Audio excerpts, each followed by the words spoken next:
আসসালামু আলাইকুম। আপনারা সবাই কেমন আছেন? আশা করি অনেক ভালো আছেন। যে যেখানে আছেন সুস্থ আছেন, আলহামদুলিল্লাহ। আপনাদের দোয়া ভালোবাসা আমরা অনেক ভালো আছি। তো প্রতিদিনের মতো চলে আসলাম আপনাদের জন্য একটি নতুন ব্লগ নিয়ে। আজকে ব্লগটা স্টার্ট করলাম হচ্ছে সকাল সকালে। আসলে গতকালকে আপনাদেরকে কোনো ব্লগ শেয়ার করা হয় নাই। আমার মনটা ওরকম ভালো ছিল না, এই জন্য ওরকম করে ভিডিও করা হয় নাই। যদিও আমার বাড়িতে মেহমান আসছিল, আমার মা এসেছিল, ভাই এসেছিল, আমার একটা ফুফাতো ভাই এসেছিল, কখনো আসে নাই। তো এই প্রথম আসছে। আমার মেয়ের অনুষ্ঠান করব বলে বলছিলাম আসার জন্য, তো এই জন্য হলো আসে নাইকা। ভাবছে যখন অনুষ্ঠান হবে তখন আসবে। তো অনুষ্ঠান আদৌ হবে কি না, কবে হবে, এই বিষয়ে মানে আমাদের কোনো কথা বলা হয় নাই। মনে হয় না যে কবে করা হবে এরকম। তো যেহেতু করা হইতাছে না, এই জন্য ভাবলাম যে ভাইকে বলি আসার জন্য। ঈদ চলে যাইতেছে, ওরকম করে বেড়ানো হয় নাই কাউর। ও সরকারি চাকরি করে, ওর ছুটি পাওয়াটা অনেক কষ্টকর হয়ে যায়। এজন্য তো আমি বললাম যে আসার জন্য। পরে হচ্ছে আসছে, আমাদের বাড়িতে ছিল। তো অনেক রিকোয়েস্ট করে হচ্ছে আমি আমার বাড়িতে আনছি। আমি আমার কোনো মেহমানই আমার বাড়িতে আনি না। বিশেষ করে হচ্ছে আসার মধ্যে শুধু আমার মা আসে, সেটা হচ্ছে আমার হেল্পের জন্য। আমি ছেলে মেয়ে নিয়ে পারি না এই জন্য। কিন্তু এমনি কোনো মেহমান ওরকম জোর গলায় বলি না আসার জন্য, কারণ আমি দুইটা বাচ্চা নিয়ে আমার অনেক কষ্ট হয়ে যায় রান্নাবান্না করতে, কাজ করতে। একটা মেহমান আসলে অনেক কষ্ট হয়, এতগুলো আইটেম রান্না করা খুব কষ্ট হয়ে যায়। এই জন্য আমি কখনোই কারো ওরকম জোর গলায় বলি না। বাট ফুফাতো ভাই আইসে, ইচ্ছা ছিল এখানে আসবো, অনুষ্ঠানে আসতে পারে নাই। এজন্য মাকে বলছি। আমার মা কালকে আসছে, আইসে আমার মেয়ের কোলে রাখছে। তারপর হচ্ছে আমি শর্টকাট যতটুকু পারছি তার জন্য রান্না করে তারা খাওয়াইছি। আমার ননদটা আসলেও আমি ওরকম করে পারি না। হয়তো দেখা যায় দু এক সময় আমার শাশুড়ির বলি, মা আমি বাজার করে আনি, আপনি এই জায়গায় রান্না বান্না করেন, কারণ একা হাতে এত রান্না সামলানো আমার সম্ভব না। এটা হয়তো অনেকের খারাপ লাগে, অনেকের ভালো লাগে, যার যেমন লাগে, কিছু করার নাই। কারণ আমি যতটুকু আমার সাধ্যের মধ্যে করে পারি ততটুকু কাজ করার চেষ্টা করি, এই আর কি। আর আমি এর আগে থেকেই দেখছেন যে একটু আলাদা থাকার চেষ্টা করছি, আলাদা কোথাও আমার ছেলে মেয়ে নিয়ে থাকবো, কিন্তু ওরকম করে হয় নাই। আসলে চেষ্টা করলেও হয় নাই। বাট এবার হচ্ছে আমি আমার বাবার বাড়িতে কথা বলি, ওরকম করে আমার বাবার বাড়ির লোকের সাথে কথা বলা হয় নাই। তবে আমি কয়েকদিন যাবতীয় হচ্ছে বাড়ির আমি যে এখানে আসছি আমার শ্বশুর বাড়িতে, তো এইখানে সবাইকে বলছি যে আমি আমার ছেলে মেয়ে নিয়ে একটু বাইরে কোথাও থাকবো। তো আমি এইখানে সবার সাথে কথা বলছি, আমার ননদদের সাথেও কথা বলছি যে আমি একটু বাইরে আমার ছেলে মেয়ে নিয়ে থাকবো। তো সবাই হয়তো অনেকে সায় দিছে মন থেকে, অনেকে দেয় নাই, কিছু করার নেই। আমার অনেক ইচ্ছা আমি আমার ছেলে মেয়ে নিয়ে একটু বাইরে থাকবো, এখানে আমার থাকার ইচ্ছা নাই। অনেকের হয়তো খারাপ লাগবে, অনেকে বলবেন যে এখানে থাকবেন কেন, শ্বশুর শাশুড়ির বিষয় নিয়ে কথা বলবেন, এটা সেটা। আসলে আমার শ্বশুর শাশুড়ি কিন্তু আমার সাথে খায় না, আর আমি তাদের কোনো খরচ দেয় না, তার ছেলেও তাদের কোনো খরচ দেয় না। আমি যতটুকু ইনকাম করি ততটুকু দিয়ে আমি আমার ছেলে মেয়ে নিয়ে থাকি, আর যদি পারি একটু সঞ্চয় করার চেষ্টা করি। কিন্তু আমি আমার শ্বশুর শাশুড়িকে দেই না কখনোই।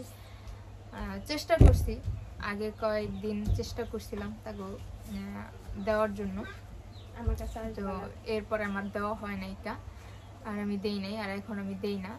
তবে জানি না ভবিষ্যতে আমি দিতে পারবো কিনা। তবে উপরওয়ালার কাছে শুকরিয়া করি যে যদি কোনো দিন ওরকম টাকা ইনকাম করতে পারি তাহলে আমি চেষ্টা করব। তো আমার ওরকম করে ইনকাম হয় না, যার কারণে আমার দেওয়া হয় না। আমি খুব সীমিত টাকা ইনকাম করি, যেটা দিয়ে আমার সংসার চালাই, আমি ছেলে মেয়ে নিয়ে ভালো আছি। হয়তো সীমিত কিছু টাকা সঞ্চয় করার চেষ্টা করতেছি। তো কেউ আমার সাথে খায় না যে তাদের দায়িত্ব আমার উপর, আমি তাদের দায়িত্ব অবহেলা করে চলে যেতেছি। আমি আমার মতো থাকি, আমার মতো বাঁচি, আমার মতো সব কিছু একা একা করি। এই জন্য ভাবলাম যে যেহেতু সব কিছু আমি আমার মতোই করতেছি, সেক্ষেত্রে আমি একটু দূরে গিয়ে আমার বাচ্চাদের নিয়ে থাকবো। আর আমার ইচ্ছা আমার ছেলে যখন পৃথিবীতে আসছে তখন থেকে ইচ্ছা যে ওরে নিয়ে আমি একটু বাইরে থাকবো, ওইখানের পরিবেশে বড় করব, আর ভালো একটা স্কুলে পড়াইবো। এখন চেষ্টা করলাম যে যাই হোক সাউন্ড ছিল মাইকের, এই জন্য কথা বলি নাইকা। তো এই কারণে হচ্ছে আমি বাড়ি থেকে যাব, এই জন্য টুকটাক যতটুকু পারছি গুছাইছি। আর আমি আমার মেজো ননদকে ফোন দিয়ে বলছিলাম একটা বাসা দেখার জন্য, সেজন্য একটা বাসা দেখে আপাতত এখানে কিছুদিন থাকবো। তারপর আমার যেখানে ইচ্ছা আমি সেখানে গিয়ে থাকবো। আমার অনেক দিনের ইচ্ছা যেটা, সেটা আপনারা তো আমার ব্লগ দেখেনি, আমার ব্লগ দেখলে অবশ্যই দেখতে পাবেন যে আমি কোথায় যাচ্ছি, কি করতেছি না করতেছি। তো তাদেরকে বলছি, তারা হয়তো দেখছে। আমি আমার 3টা ননদকেই জানাইছি ব্যাপারটা, যে তারা যেন দেখে। আর আপু তো ঢাকা মানে তার দেশের বাড়িতেই থাকে, তারপরও বলছি আমি যে আপু এমন এমন আমি একটু বাইরে গিয়ে থাকতে চাই। আর মেজো আপুকে বলছি একটা বাসা দেখার জন্য, হয়তো মিমাপু আর মেজো আপু মিলা হয়তো দেখছে, জানি না শিওর। আমি হচ্ছে একটু পরে যাব তাদের কাছে গিয়া হচ্ছে দেখবো। আর টুকটাক সব কিছু গুছগাছ করে রাখা গেলাম। এরপরে যদি বাসা দেখা হয়ে থাকে তাহলে এগুলো পরিষ্কার করে আয়সা বাদ বাকি ফার্নিচারগুলো নিয়ে যাব। আর আমার ছেলে আমার মায়ের কাছে আছে। আমার মেয়েটা অনেক অসুস্থ, অনেক জ্বর ঠান্ডা হয়েছে, তবে জ্বরটা কমছে কিন্তু ঠান্ডাটা কমে নাই। ঠান্ডাটার কারণে আমার মেয়ের অনেক কষ্ট হইতেছে। আজকে গিয়ে আর একটু ডাক্তারও দেখাবো আগে। আর দেখি যে ভাগ্য কোথায় নিয়ে দাঁড় করায়। আসলে আপনারা ভাববেন না যে অকারণে কোনো মানে ঝগড়া বা কোনো কিছু নিয়ে চলে যেতেছি, বাট আমার তো যাই হোক অনেক কথাই বললাম। তবে অনেক দিনের ইচ্ছা এখান থেকে গিয়ে অন্য জায়গায় থাকবো, এই জন্য হচ্ছে চেষ্টা করলাম পরিবারের সবার সাথে কথা বললাম। তবে আমার বাড়িতে কোনো কথা বলা হয় না, কারণ আমার বাবা মা হচ্ছে একটা ব্যাক সাইড, তাদের আমার ওরকম সব কিছু জানানোর কোনো দরকার নেই। আমি যেখানে থাকি আমার এখানে জানানোর দরকার সবাই যে আমি এটা না এটা করব। তো তারা বলছে যে ঠিক আছে, আমার যেখানে ভালো লাগবে আমি সেখানেই থাকবো। তো এই জন্য সব কিছু ঠিকঠাক করলাম। আর একটু পরে যাব বাসা দেখার জন্য। তো সাথে থাকুন, ভিডিওটা দেখতে থাকুন, আশা করতেছি আপনাদের ভালো লাগবে। যদি আমার ভিডিও ভালো লাগে অবশ্যই সাবস্ক্রাইব করবেন, লাইক করবেন, কমেন্ট করবেন, শেয়ার করবেন, আর অবশ্যই সম্পূর্ণ ভিডিওটা দেখবেন।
করে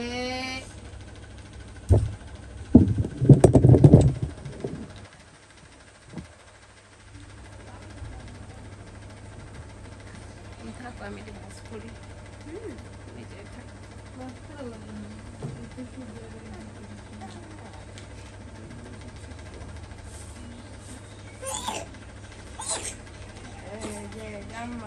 আম্মা করে আম্মা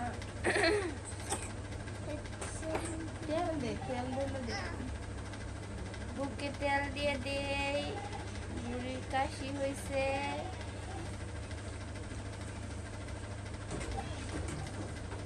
সব পর্দা খুলে ফেলা গেছে। আন্টি কাজ করতেছে, কাজ করবে।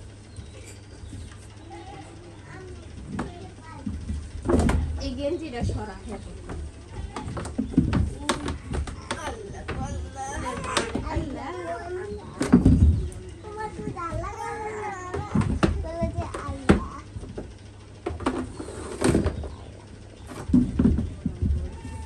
তোমার আন্টি সব কিছু গুছাই দিতেছে। না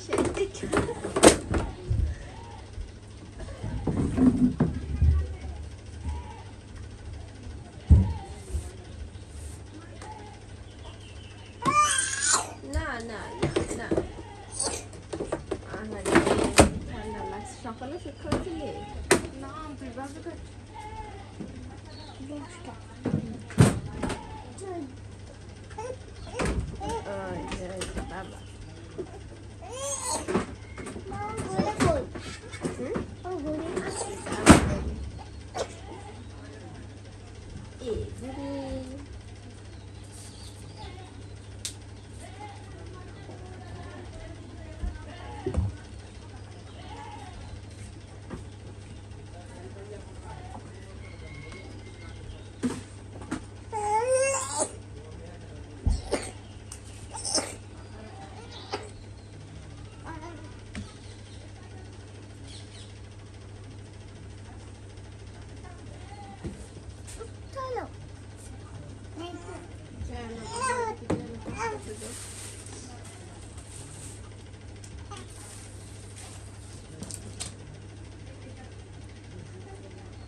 বাবা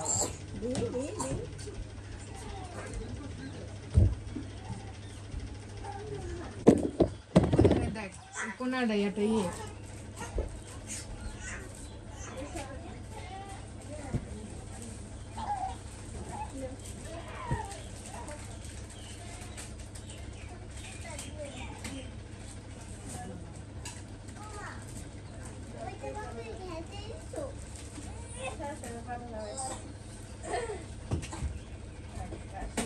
মায়ের বাবা একটু ডাক্তার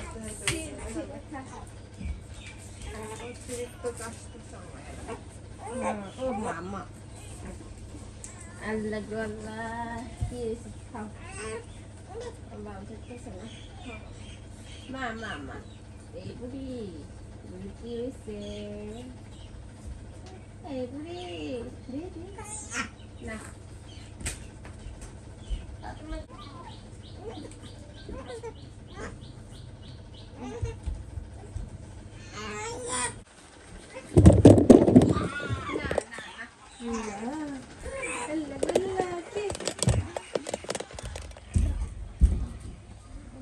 থালবাড়ি করে পুরাই খেয়ে দিতে পারে নাহলে আবার পুরা ঠেলে ভেঙে দিতে পারে আল্লাহ রে বাবা রে না রে ব্যান না হইলে কি করুন আমার পোলা মেয়ের প্যাম্পাস